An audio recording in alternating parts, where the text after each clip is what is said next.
ವಸ್ತುವಾಗಬಾರದು. ಧರ್ಮ ಮತ್ತು ರಾಜಕಾರಣ ಪ್ರತ್ಯೇಕವಾಗಿರಬೇಕೆಂಬುದು ನನ್ನ ಮತ್ತು ಸಮಸ್ತರ ಅಚಲ ನಂಬಿಕೆ. ಧರ್ಮಸ್ಥಳ ಮಾತ್ರವಲ್ಲದೆ ರಾಜ್ಯ ರಾಷ್ಟ್ರದಲ್ಲಿರುವ ಪ್ರಮುಖ ದೇವಾಲಯಗಳಿಗೂ ಆಗಾಗ್ಗೆ ಭೇಟಿ ನೀಡುತ್ತಿರುತ್ತೇನೆ. ದೇವರ ಮುಂದೆ ನನ್ನ ಕೋರಿಕೆ ಏನಿದ್ದರೂ ಅಂತರಂಗಕ್ಕೆ ಸೀಮಿತ, ಬಹಿರಂಗವಲ್ಲ. ಇನ್ನು ಇಂದು ಬೆಳಗ್ಗೆ 11 ಗಂಟೆಗೆ ಉಜಿರೆಯಲ್ಲಿ ಸಾರ್ವಜನಿಕ ಸಭೆಯನ್ನ ಆಯೋಜಿಸಲಾಗಿತ್ತು. ಆದರೆ ಬಿರುಗಾಳಿ ಸಹಿತದ ಮಳೆ ಕಾರ್ಯಕ್ರಮಕ್ಕೆ ಅಡ್ಡಿಪಡಿಸಿತು. ಸಮಾವೇಶಕ್ಕಾಗಿ ಜನಾರ್ದನ ದೇವಾಲಯದ ಬಳಿ ಹಾಕಲಾಗಿದ್ದ ಪೆಂಡಾಲ್ ಗಾಳಿಗೆ ಹಾರಿ ಹೋಗಿತ್ತು. ನಂತರ 2:30 ಸುಮಾರಿಗೆ ಕಾರ್ಯಕ್ರಮ ಆರಂಭವಾಯಿತು.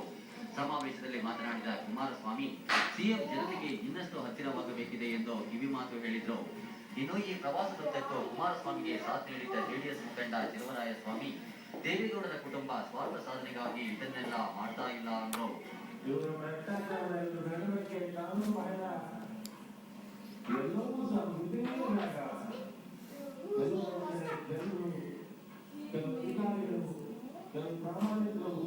ಕುಮಾರಸ್ವಾಮಿ ಜಾಗದಲ್ಲಿ ತಂದು ಸಮೇತ ಈ ರಾಜ್ಯದ ರಕ್ಷಣೆ ಮಾಡಿ